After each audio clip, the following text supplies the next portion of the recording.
রাজার নাম ও তাদের উপাধি এই নিয়ে আলোচনা করব। তার মধ্যে প্রথম হচ্ছে বিন্দুসার, ওনার উপাধি ছিল অমিতঘাত। এরপর হচ্ছে অশোক, ওনার উপাধি ছিল প্রিয়দর্শী। এরপর হচ্ছে হর্ষবর্ধন, ওনার উপাধি ছিল লোকপাল। এরপর হচ্ছে মঙ্গলেশ, ওনার উপাধি ছিল মঙ্গলরাজ, পরম ভাগবত, রানা বিক্রান্ত। এরপর হচ্ছে দ্বিতীয় পুলকেশী, ওনার উপাধি ছিল পরমেশ্বর, মহারাজ ভট্ট।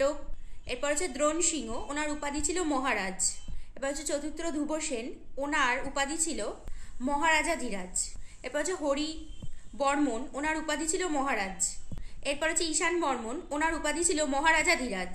এবার হচ্ছে হেমন্ত সেন, ওনার উপাধি ছিল মহারাজা ধীরাজ। এরপর হচ্ছে বিজয় সেন, ওনার উপাধি ছিল পরমেশ্বর, মহারাজা ধীরাজ। এরপর হচ্ছে বিনয়াদিত্য, ওনার উপাধি ছিল পল্লীভজ।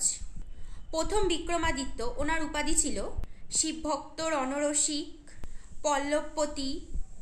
এই ছিল বিভিন্ন রাজার নাম ও তাদের উপাধি নিয়ে সংক্ষিপ্ত আলোচনা। ভিডিওটা যদি তোমাদের ভালো লেগে থাকে অবশ্যই লাইক, শেয়ার অ্যান্ড সাবস্ক্রাইব করতে ভুলো না।